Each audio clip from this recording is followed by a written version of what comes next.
just to recap what we did in part 1, basically we did the pre-processing of the continuous data. And we're looking at one of those right now. If we look at the filter pipeline, I click on this blue triangle, what we call the filter pipeline or the pre-processing pipeline. We see that there are several filters in the pipeline that are grayed out. Those are what we call history filters. They're there to tell us the history of what has been happened. But those filters have been already applied to the data, so they're not reversible. Then we have these other two filters which are not grayed out. Ocular artifact correction for blinks, and subsequently ocular artifact correction for horizontal EOG.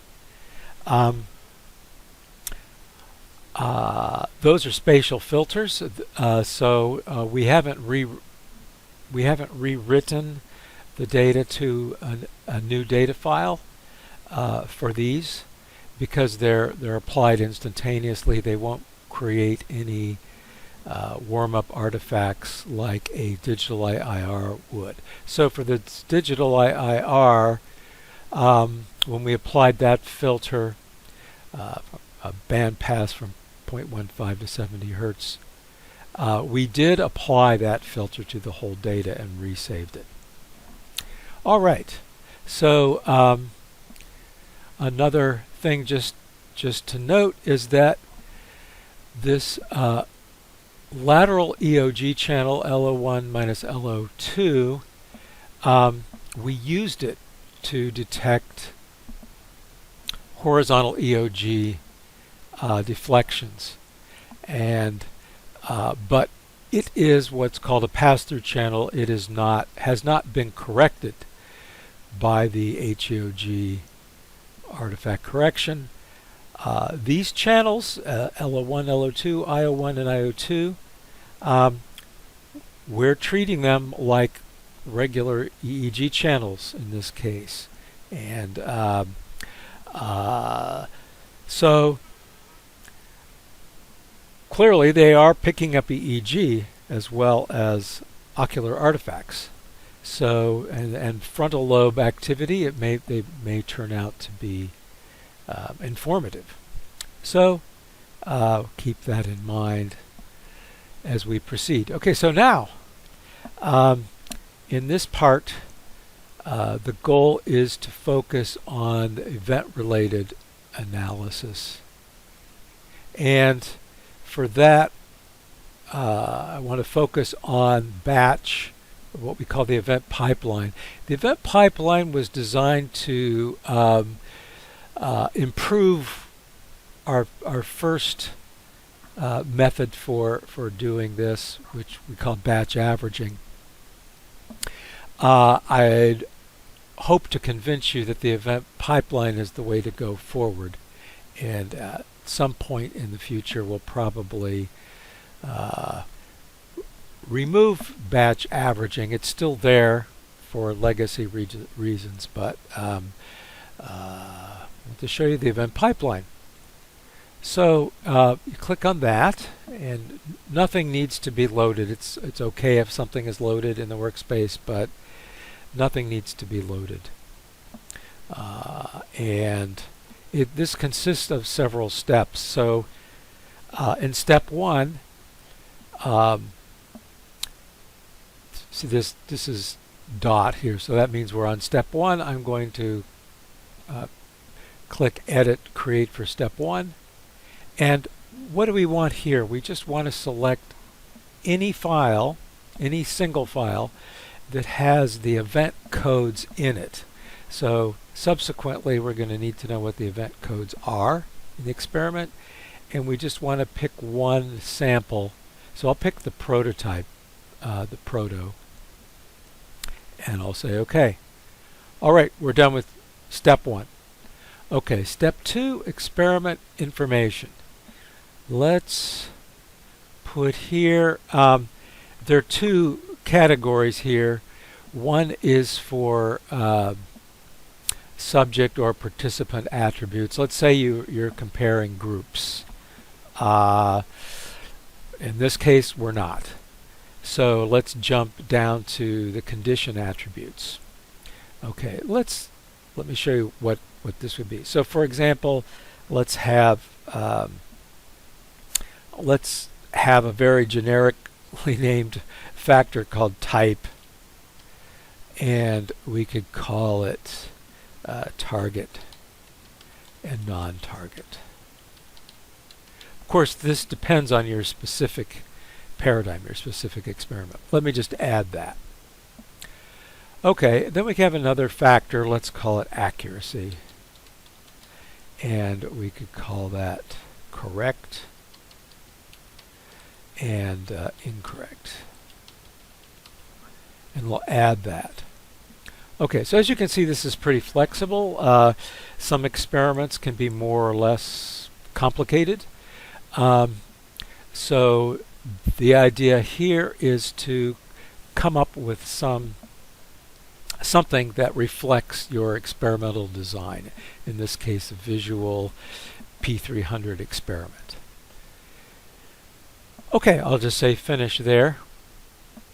Alright, now in step 3, and some experiments are simple enough that we can skip over this step.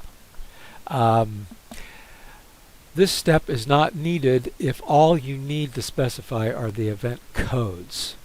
If the event codes are sufficient to define your, what we'll say in step 4, called bins. Step 4, bins are like laundry bins, like sorting into, let's say sorting into reds, whites, and blues, or something like that. If all you need are the event codes, then you can safely skip over step 3. In fact, you can even skip over step 2.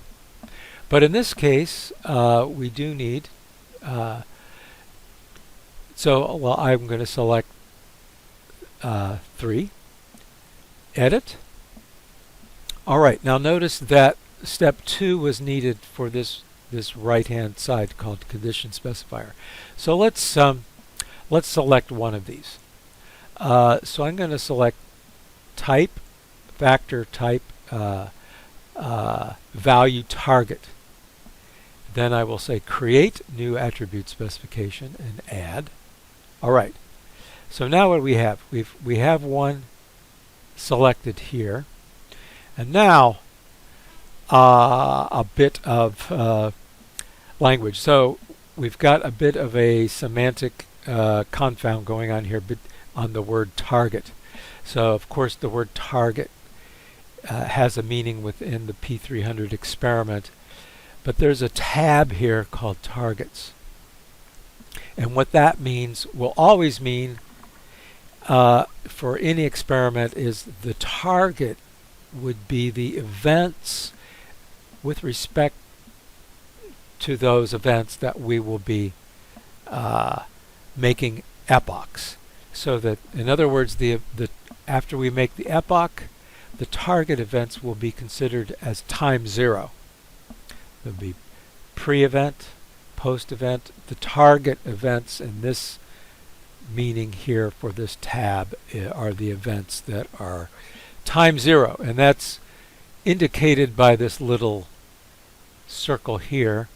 And let me show you what I mean. So our target events are the ones that are multiples of 11. So let's go 11, 22. I'm holding down the control key, doing the usual multi-selection operation in Windows.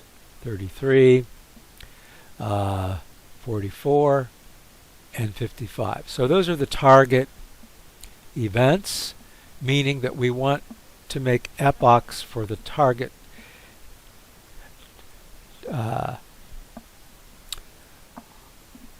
for these codes are target events in the experiment, but in the context here, they're also targets in the sense that we're going to be making epochs time 0 around these. So I'll just say add to list. Okay, so now this little diagram up here is indicating we have we have something called a target, and at time 0 it can be either an 11, 22, 33, 44, 55. That is also called a target in the context of the experiment. Okay, and that's it. So to define what a target event is, we don't need at this point to specify conditionals. We'll do that later. So I'm going to go back to the tags tab, and let's do non-target. Okay, so here we're going to have a semantic conflict, but hopefully it'll be clear what we're doing. So I'm going to create a new attribute specification called a non-target. Okay, and the non-target category of events will also be a target in the sense of making an epoch at time 0 for these. So those are all of the non-multiples of 12, of 11, I'm sorry. So 12, 13, 14, 15, 21, 23, 24, 25, 31, 32, 34, 35, 41, 42, 43, 45, 51, 52, 3, 4, and 5, and of course not these either. We'll get to those next. So I'll say add those to the list, and if I got them all right, 12, 13, 14, 15, yes, looks like I got those all as intended. Okay, so these are non-targets, and but we specified it using the targets tab because now we'll want to make epochs with these events aligned at time 0. Okay, hopefully that's not too confusing. Okay, let's go back to the tags tab. Now we're going to do a conditional. All right, so we'll go to the accuracy factor. Correct. Okay, so now let's go to the targets tab and let's just define what a correct what it means to be correct. And so let's just see that oh yes, I didn't add it. So I need to go to create new attribute specification and add. Okay, so now this is highlighted. It's a new one. So now let's go back to targets. This time we basically want to select everything except for those 200s, right? Because we'll be able to define it the way this presentation did this one, as you explained to me. 201 means correct, regardless of whether the event was a target or a non-target event. So let's add this to the list. This is everything, all the stimuli except for the 200s. But now we're going to need a conditional. And the conditional here is that, I'm moving to the right here. I'm going to select 201. And that's going to be the conditional. Okay, so now notice up here, the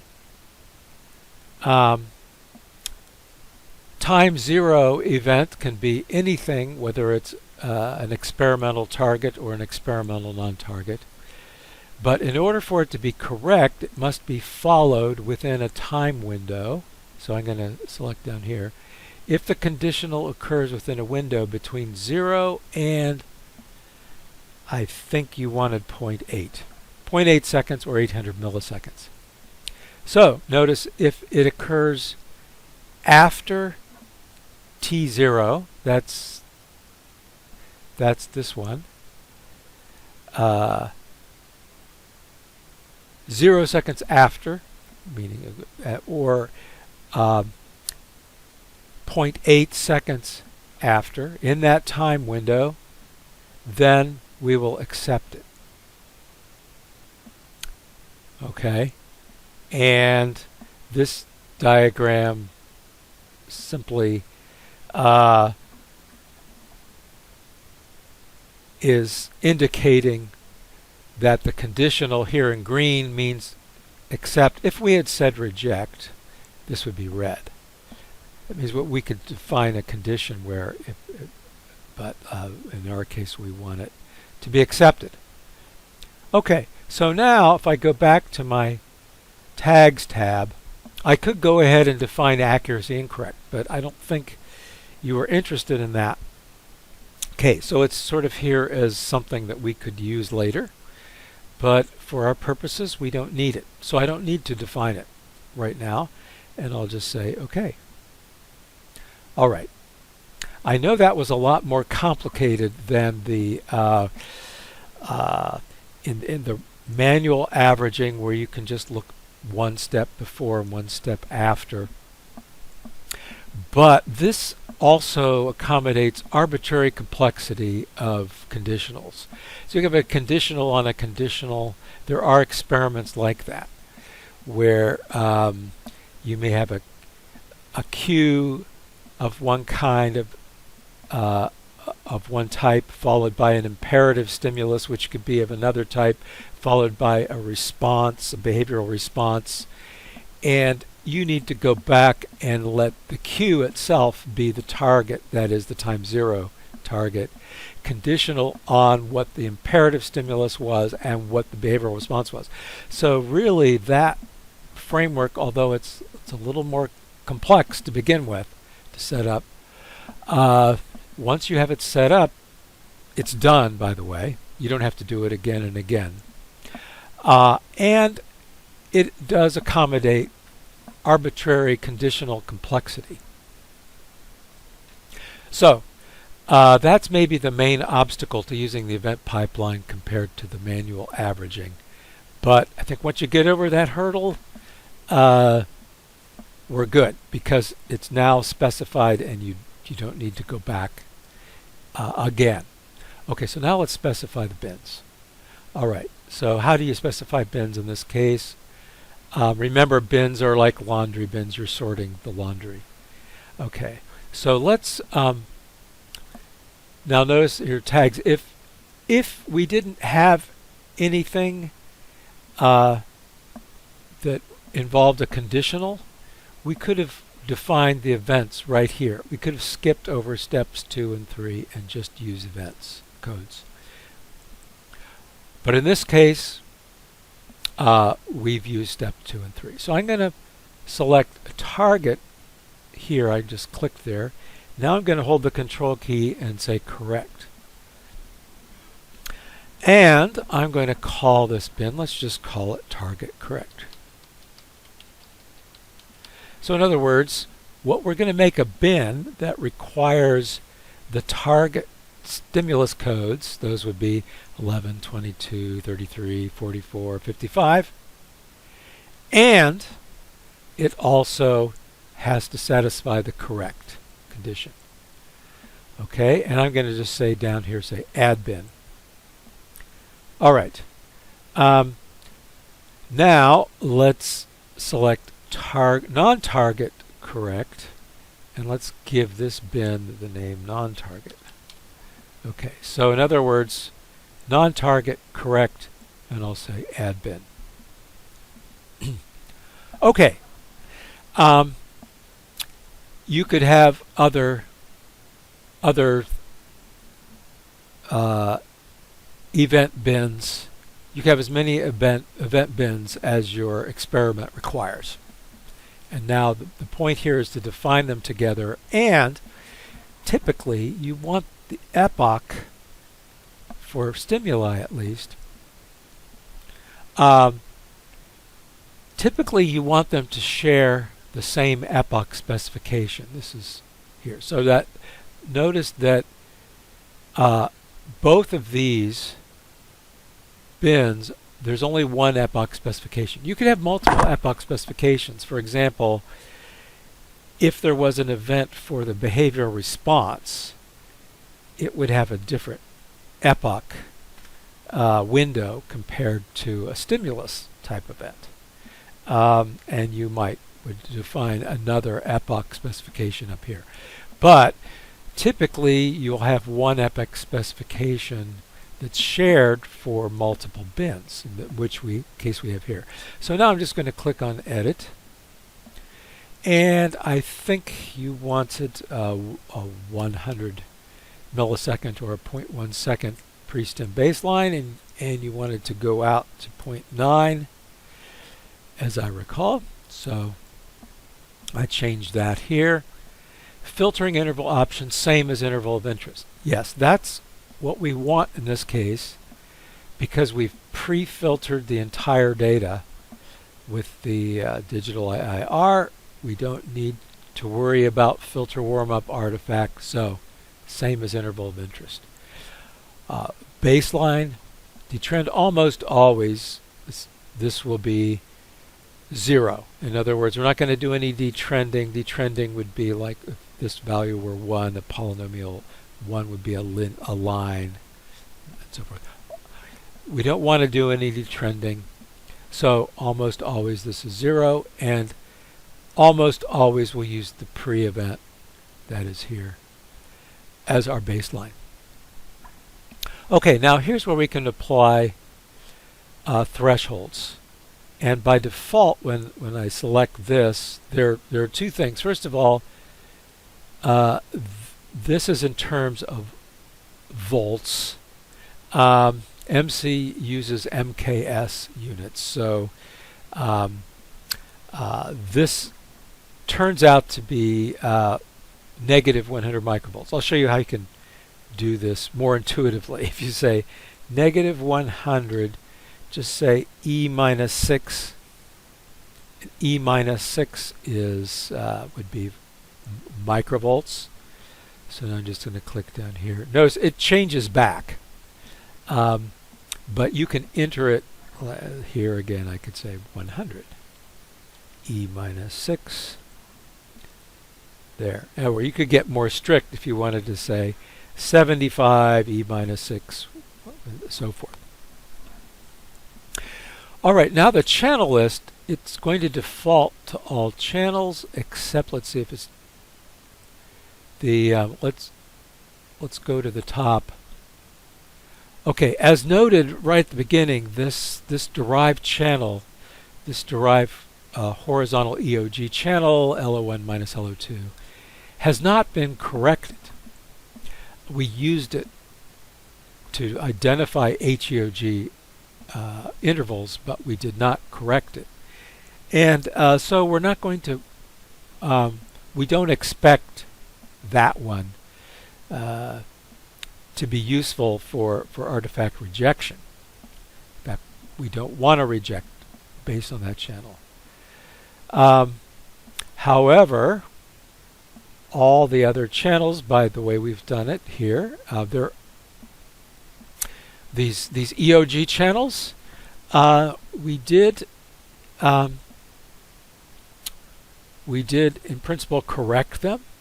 We included them in the correction procedure. So let's leave them there as well. And if there's any residual artifact that exceeds these criteria, they will be. If any one, in order for these criteria to be met, any one channel could trigger this rejection criteria, these rejection criteria. Okay. Now, having specified those, the idea, again, of this pipeline is that when we set it up, which is what we're doing now, and we get it the way we want it, we won't have to do this again and again. So we're putting the work into it right now, and what we will change here is in step 5 are the time series that we select. So right now, okay, we don't want to select the proto, but we do want to select these for our 2 participants. And so notice we're going to analyze them together. We don't have to. We could do one at a time. And, importantly, when we add new participants to the experiment, we don't have to re-average the ones that were previously done. Okay. So let's say, okay. Now, step 6, I'm going to skip over it. We had an original design was we had thought of some flexibility there, but when we came down to it, there's a best practice that we want to encourage, and we took out an option because of with a little more experience, we realized that option could get us into trouble. So right now, step 6 doesn't provide you with any options. So let's skip over it and let's go to step 7. And now we're doing ERPs, time domain. But other event-related analyses like event-related power spectral density or event-related coherence or time frequency transforms that are also event-related. Yes, you can do those as well and in parallel. If you are planning to do these frequency domain or time frequency analyses, I recommend that you start with time domain by itself anyhow. Make sure the time domain is working as intended. Then if you want to look at it in the frequency domain or the time frequency domain, you can come back and just select these. Once you gain confidence, then you could select all of them at once and get all 3 at once. Okay, we only have 2 participants, but I want to illustrate how the grand averaging is done. And we already made a grand average project in the workspace. There's nothing really in it except for our probe, our electrode positions. But let's make a grand average out of these 2 participants, and then you'll see how that works. Okay, so now grand average folder. Let's see. There's it might already. Let's see here. Let's go to this PC.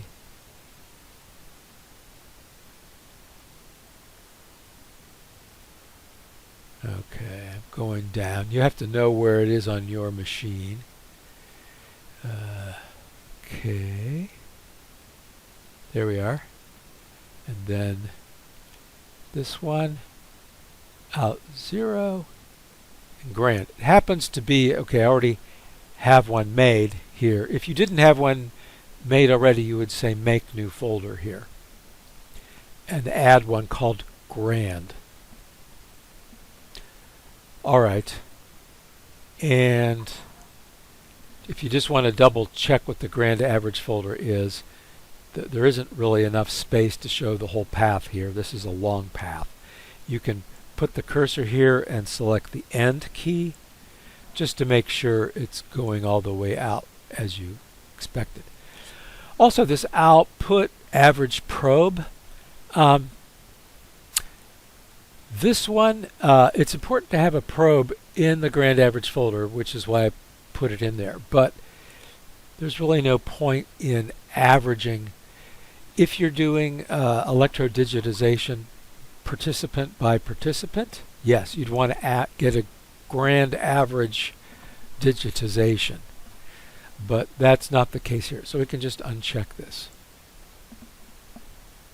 And I'll say OK. Once again, we're in the setup stage. So we're going to don't have to do this each and every time once we get new participants.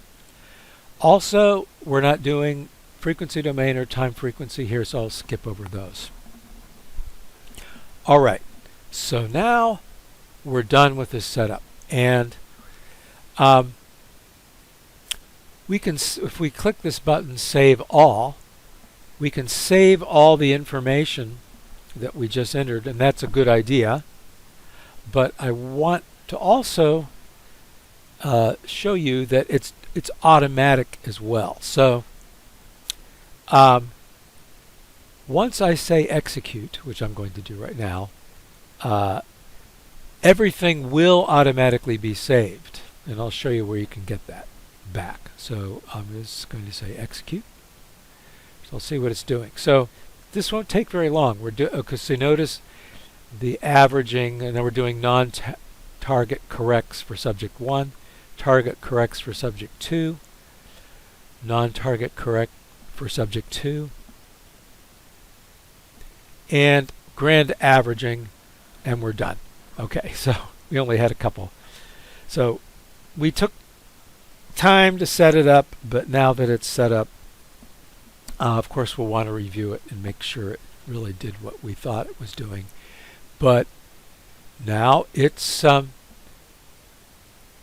completed. So what do we have? So in subject 1 we have these averages were automatically named. It has the bin name that we gave it, target correct, and the participant ID for the target correct, for the non-target correct. Same thing for participant 2. Target correct, non-target correct. And we have the same thing in the grand folder, but in this case we have target correct, grand, non-target correct, grand. There's also something called a concatenated average, which essentially what this is a single file that contains all of these averages that were just created. And that's useful for subsequent analysis, but I won't cover it here. That's another topic. We really want to have more participants in order to illustrate that feature. Okay, but let's look at target correct. So I'm going to double click there, and now we can see, if you can see down in the lower down here, if I move over here, let's see, yeah, it says, oh, okay, accepted to. Okay, this is because we've accepted at the level of the participants. We now have we have 2 averages that went into the grand average. On the other hand, if I were to look at, let's say, right click on this individual average. Okay, for participant 1, out of the 22 candidate epochs, that means all of them that passed the selection criteria of the event logic, we accepted all of them. That means there were none rejected by the plus minus 100 microvolt rejection criteria. So there are 22 in that average. And let's see with participant 2, click there. Okay, so there were 32, and we accepted all of them for participant 2, and so forth. So let's see. Let's look at our target correct. So see that our non-targets are here for the grand average. So looking at our grand average, it looks quite reasonable. And if I unload the non-targets and right click under non-targets and say overlay, we can see